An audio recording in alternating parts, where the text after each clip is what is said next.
కాదే సత్యాధర్ముడుకు నా మానసం ఒప్పుదయ్యా. నీ సత్యం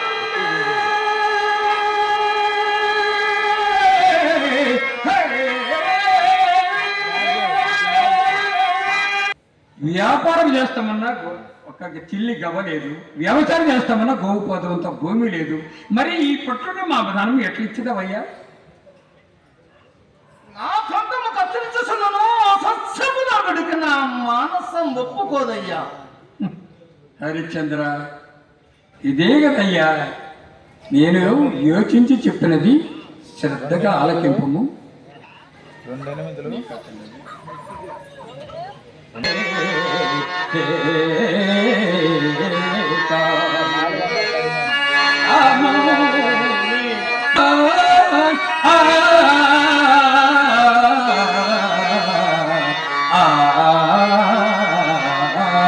పుట్టిన నాట నుండి బుంకి జరుగవు అది నేనిరోగదు.